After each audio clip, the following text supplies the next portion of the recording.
Bon, la détente aussi, comme la coexistence pacifique, est sabotée par un ensemble de conflits qu'on appelle des conflits périphériques. Pourquoi parle-t-on de conflits périphériques? Parce que les conflits notés pendant la période de la détente 1962-1975, le premier conflit qu'on va parler, c'est la guerre du Vietnam.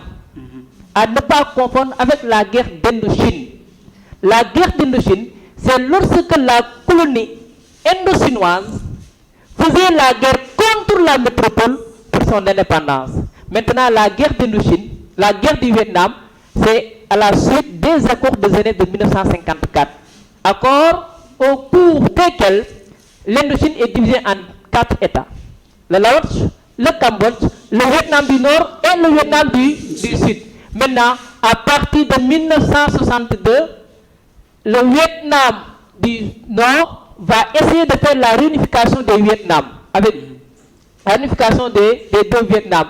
Et lors de cette tentative d'unification des deux Vietnam, les États-Unis vont s'engager dans cette guerre-là. Et que c'est ça qui viendra saboter un tout petit peu la détente dans la partie de l'Amérique, de l'Asie.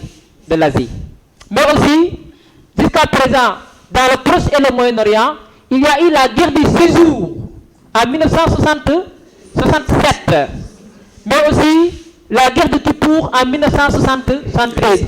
Guerre au cours desquelles les États-Unis ont aidé l'Israël et l'URSS a aidé les pays arabes. Mais aussi dans le tiers-monde, surtout avec le début de la décolonisation violente des colonies portugaises, en Angola et en Guinée-Bissau, l'URSS va aider les mouvements nationalistes, mais aussi les États-Unis vont aider des mouvements nationalistes. Donc, ce sont l'ensemble de ces conflits-là qu'on parle de conflits périphériques qui ont tout petit peu saboté la détente. Mais M. Ndiaye l'a dit, l'apogée de la détente, je pense que ce sont les accords de Salte 2 en 1972, les accords de Salte 1 en 1972, qui, après ces accords-là, ont été décidés. Les accords de Salte 3, de Salte 2, à partir de 1973, mais ces accords de Salte 2-là, la signature de ces accords-là sera refusée par les États-Unis. Maintenant, tout à l'heure, on verra le pourquoi. Mais aussi, il l'a dit et il faut bien le comprendre, la détente en Europe. La détente en Europe se manifeste par la politique de Willy Brandt, mais aussi la fissuration des blocs. La fissuration des blocs. Fissuration qui est née de la contestation du leadership américain dans le bloc de l'Ouest et du leadership soviétique dans le bloc de l'Est. Et que ces contestations dans le bloc de l'Ouest, du côté du bloc américain, viennent de la France de De Gaulle. De Gaulle va contester le leadership de Kennedy et indexe du doigt les États-Unis d'être responsables de la guerre du Vietnam. Mais aussi dans le bloc de l'Est, les contestations viennent de la Chine, qui se considère comme une puissance rivale de l'URSS. À partir de la mise en place du grand bond en avant, la Chine sort à l'école soviétique et s'impose comme un modèle de référence du communisme. Mais aussi, contestation qui vient de la tentative de renversement du pouvoir, ou même le renversement du pouvoir de Prague, à Prague, qu'on appelle le printemps de Prague de 1968, avec la mise en place de ce qu'on appelle le socialisme à visage humain, et que, avec ce renversement de ce pouvoir-là, la Roumanie de Nicolas Coseser conteste la domination de Brezhnev, et donc, fissuration à l'intérieur du bloc de l'Est. Donc, c'est cette fissuration-là qui fait que les deux superpuissants sont obligés de régler d'abord les problèmes internes. Mais au moment où elles règlent les problèmes internes de leur bloc, s'émergeait, comme il l'a dit, à la conférence de Belgrade 1961, un troisième ensemble géopolitique qui est le non-alignement. Mais, M. Ndiaye, comme je l'ai dit, les conflits périphériques qui ont saboté la détente, ces conflits périphériques-là aussi ont donné une nouvelle encore organisation des relations internationales, un nouveau visage. Pourquoi un nouveau visage? Parce qu'on verra quelque part que les Russes avancent et les États-Unis reculent. Et on entre dans ce qu'on appelle la guerre fraîche. Monsieur Diaye, c'est quoi la guerre fraîche? Alors, la guerre fraîche est appelée la deuxième guerre froide souvent. Mais je vais un tout petit peu rebondir sur un aspect important. On a parlé tout à l'heure de fissuration des blocs. La fissuration des blocs, c'est un processus. Surtout au niveau du bloc occidental, cette fissuration a commencé surtout à travers la guerre de Suez, la fameuse crise de Suez. Parce qu'au lendemain de la fameuse crise de Suez, à l'occasion de laquelle l'Angleterre et la France avaient subi les pressions de l'URSS et des États-Unis, ces deux puissances-là, puissances moyennes, vont se lancer à la course des armements pour avoir leurs propres bombes et, dans le futur, pour ne plus être menacés par une superpuissance. Et c'est ce qui a poussé cette fameuse fissuration des blocs qui s'est intensifiée au niveau de l'Occident, surtout avec le rétablissement des relations entre la France et la Chine à partir de 1964, mais aussi la critique de l'OTAN qui a été faite par De Gaulle, parce qu'il va sortir même du commandement de l'OTAN. Maintenant, du côté du bloc de l'Ouest, alors, la crise de Budapest est considérée comme étant aussi le début de l'effritement du bloc soviétique. Mais c'était une parenthèse. Alors, on m'a posé la question tout à l'heure sur la guerre fraîche. Je l'ai dit, la guerre fraîche est considérée parfois comme étant une seconde guerre froide. Parce que on avait parlé avec la coexistence pacifique et la détente d'un dégel. Alors là, il s'agira d'un regel dans les relations internationales. La guerre fraîche, pour la première fois, a été prononcée en 1978 par le président français Valéry Giscard d'Estaing. Et il sera, le terme sera popularisé, sera publié au niveau des médias. Maintenant, il faut se poser quand est-ce que cette guerre fraîche a commencé? Parce qu'il y a discussion là-dessus. Certains proposent l'année 1973, d'autres proposent l'année 1975, d'autres l'année 1978. Pourquoi l'année 1975? Alors que l'année 1975 est considérée en Europe comme étant l'apogée ou l'âge d'or de la détente.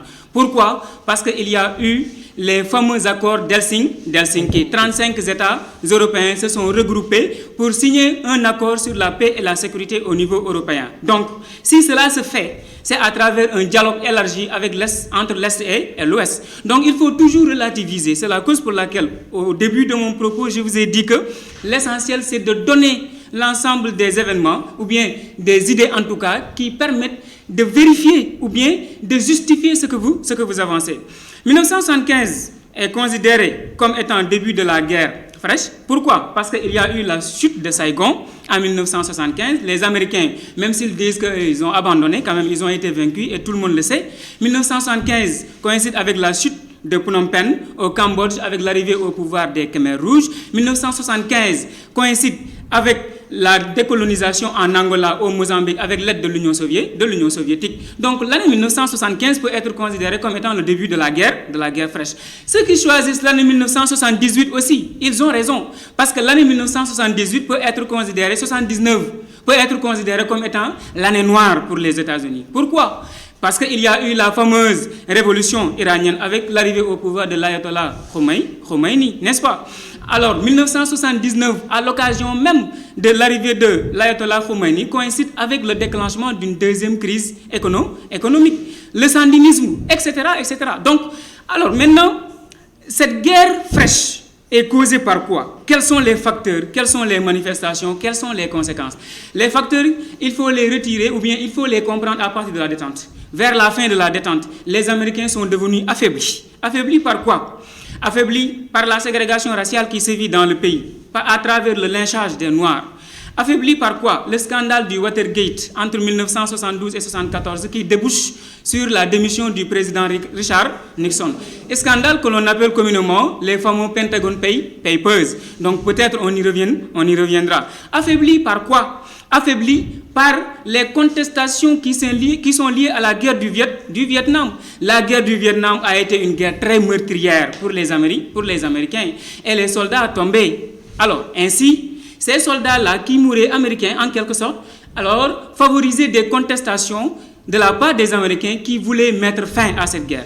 Et dernier facteur, on peut noter le fameux choc pétrolier qu'on appelle communément aussi la crise du dollar, parce que ça a favorisé ce qu'on appelle les pétrodollars et les eurodollars qui ont amoindri, qui ont posé des difficultés au dollar. Et c'est le début même de la dégringolade du dollar, ou bien en tout cas de la diminution du rôle que le dollar jouait depuis les institutions de Bretton Woods en 1944. Donc, les États-Unis affaiblis, l'URSS va s'avancer.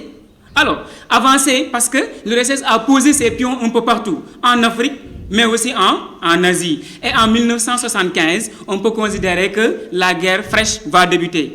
Alors, maintenant, quelles seront les manifestations de la guerre fraîche?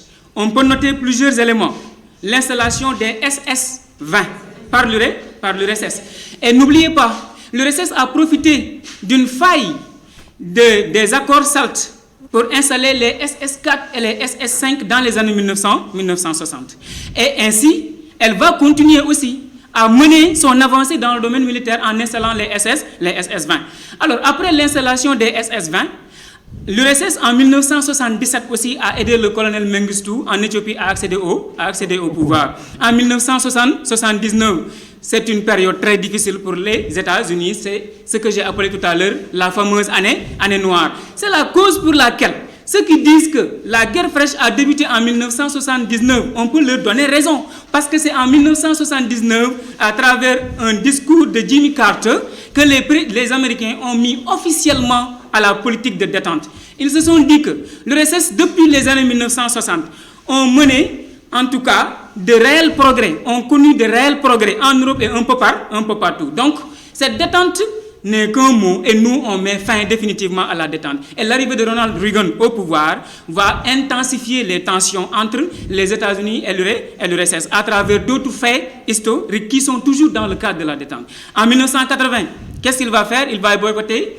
les Jeux olympiques organisés par Moscou. Alors, Moscou va répliquer. Parce que tout à l'heure, M. Diakhaté l'a dit. Alors, dans le cadre de la guerre froide, chaque décision prise par une puissance verra la réponse de l'autre puissance.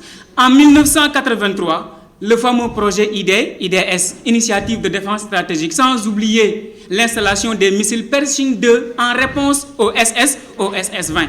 Maintenant, la tension était à son paroxysme, à son summum. C'est la cause pour laquelle on parle de regain de tension, ou bien de regel, ou bien de seconde guerre froide. Seconde guerre froide qui va se terminer en 1985 avec l'arrivée au pouvoir de Mikhail Gorbatchev, qui va entamer une politique, un changement dans le domaine interne, au plan interne, mais aussi au plan externe. Je laisse maintenant M. Diakhaté de continuer là-dessus.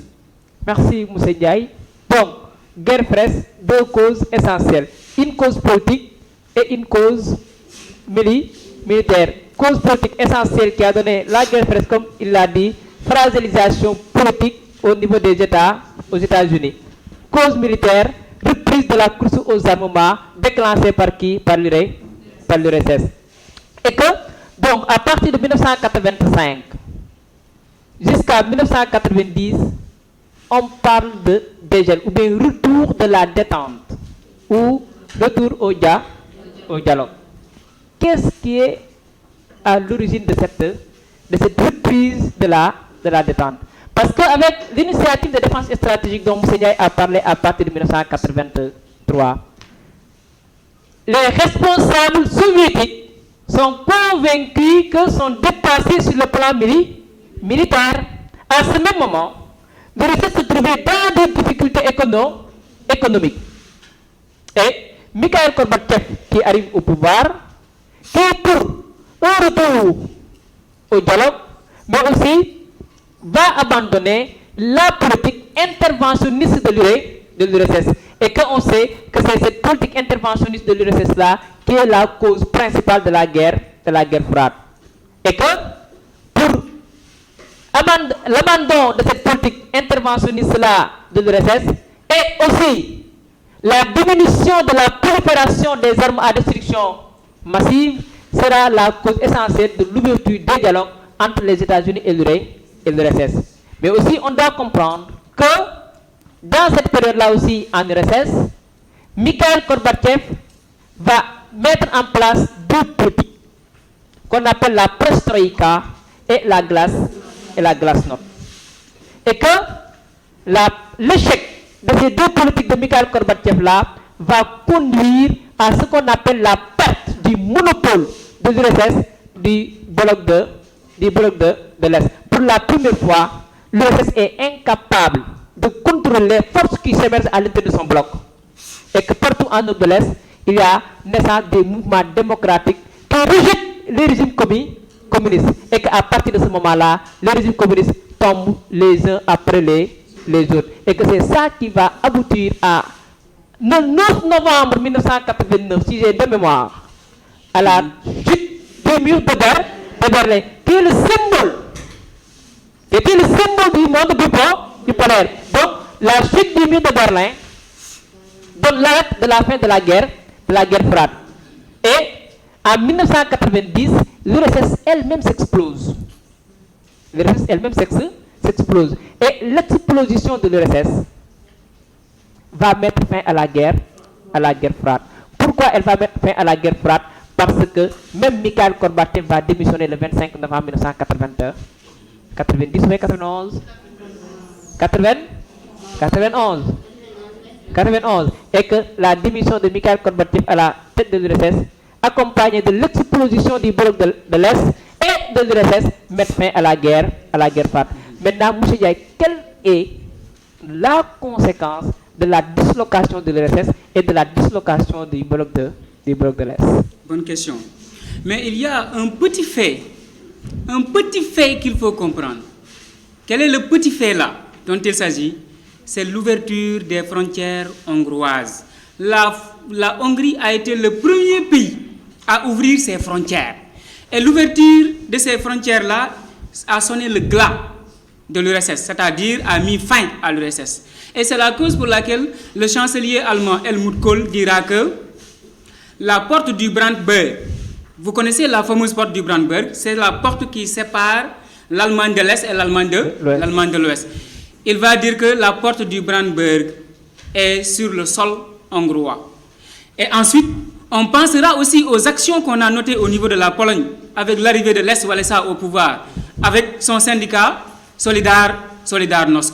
La Roumanie va s'en suivre, la Tchécoslovaquie va s'en suivre autant pour moi, et l'implosion de l'Union soviétique devenait inévitable. L'implosion de l'Union soviétique va ouvrir une nouvelle période dans les relations internationales parce que les États-Unis vont devenir les seuls leaders au monde, la fameuse superpuissance, le gendarme du monde.